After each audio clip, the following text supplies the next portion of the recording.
दमाडी नगरकडे जाणाऱ्या मार्गावरील ब्रिटिशकालीन रेल्वे पूल पाडण्याच्या कामाला गती देण्यात येत असून सुरक्षेच्या दृष्टीने हा पूल आजपासून सर्व प्रकारच्या वाहतुकीसाठी पूर्णतः बंद करण्यात आला आहे। रेल्वे विभाग व महापालिका प्रशासनाच्या संयुक्त बैठकीनंतर हा निर्णय घेण्यात आला। 100 वर्षांहून अधिक काळ सेवा देत आलेला हा पूल जर्जर अवस्थेत असल्याचे तज्ज्ञांच्या तपासणीत स्पष्ट झाले। वाहतुकीचा वाढता भार आणि संरचनेची कमकुवतता लक्षात घेता पुनर्निर्माणाची आवश्यकता निर्माण झाली। त्यामुळे पूल पाडण्याची प्रक्रिया तात्काळ सुरू करण्याचे आदेश देण्यात आले। वाहतूक बंद केल्याने परिसरातील वाहन चालकांसाठी पर्यायी रस्त्यांची व्यवस्था करण्यात आली आहे। प्रशासनाच्या माहितीनुसार पाडकामाचा प्रारंभिक टप्पा काही दिवस सुरू राहणार असून नागरिकांनी अनावश्यक गर्दी टाळावी तसेच वाहतूक पोलिसांनी दर्शवलेल्या पर्यायी मार्गांचा वापर करावा असे आवाहन करण्यात आले आहे। दरम्यान नवीन पूल उभारणीसाठीचा आराखडा अंतिम टप्प्यात असून आधुनिक तंत्रज्ञानाचा वापर करून अधिक सुरक्षित आणि द्रुतगती वाहतुकीला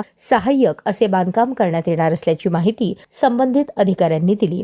प्रशासनाने नागरिकांच्या सहकार्याची अपेक्षा व्यक्त केली असून कामकाज सुरळीत पार पाडण्यासाठी आवश्यक ती सर्व खबरदारी घेतली जाणार असल्याचेही स्पष्ट केले आहे।